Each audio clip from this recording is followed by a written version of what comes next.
Anne, installées au Québec depuis des années, ont des positions bien campées sur le port du voile. Bonjour. Salut. Bonjour. Entrez. Bonjour. Merci d'être là. Je m'appelle Djemila Hadar, je suis prof de français à l'Odyssée des jeunes de Laval et j'habite à Montréal depuis 20 ans. Je m'appelle Leïla Ben Salem, je suis originaire d'Algérie. J'habite au Québec depuis 37 ans.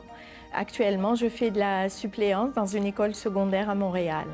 Je m'appelle Leïla Lesbet, je suis technicienne en éducation spécialisée.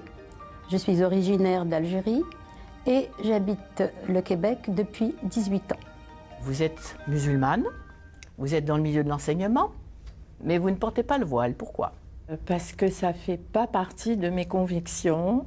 Et moi, en enseignant, j'ai toujours pensé qu'on était un modèle pour nos élèves et que ce n'est pas un genre de modèle que j'aimerais leur donner. J'étais enseignante en Algérie et ce voile n'a jamais existé.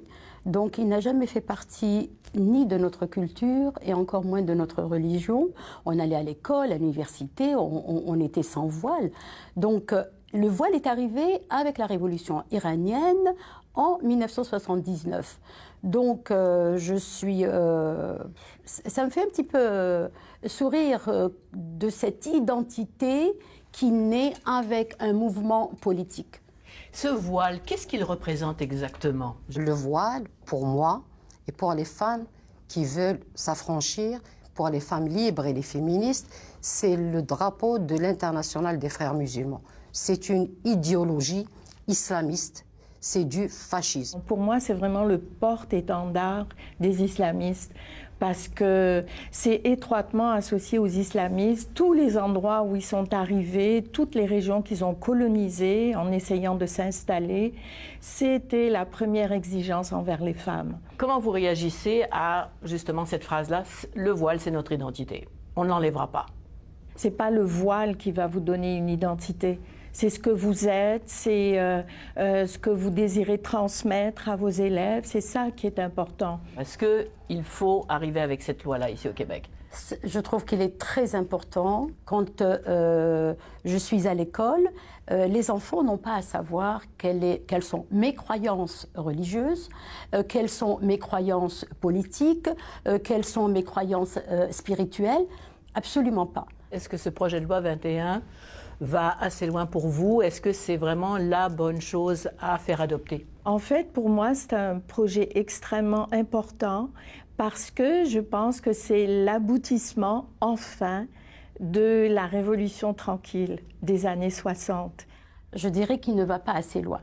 Mais je trouve que le gouvernement a été assez modéré, assez intelligent pour dire, bon, c'est un socle minimum, nous allons nous entendre là-dessus et nous allons travailler pour cela.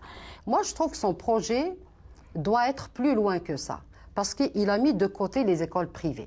Je suis désolée, même les écoles privées, on doit protéger les enfants.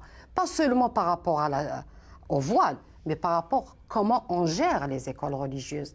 Pour moi, en tant qu'enseignante à l'école, il n'y a ni synagogue, ni mosquée, ni église. Le sanctuaire de l'école, c'est le cerveau. La laïcité, qu'est-ce que c'est pour vous? C'est de permettre le mieux vivre ensemble, tout simplement, parce que c'est grâce à cette neutralité de l'État et de ses employés qu'on peut apprendre à vivre ensemble sans aucune distinction. Et puis la religion, ma foi, ça fait partie de la sphère privée. Il ne faut pas qu'il y ait intrusion du religieux dans les affaires de l'État. Tout ce qui est institutionnel doit être incarné avec des personnes qui n'affichent pas leur religion. Il a la majorité. Waouh! Fonce! Tu as la majorité, c'est maintenant ou jamais.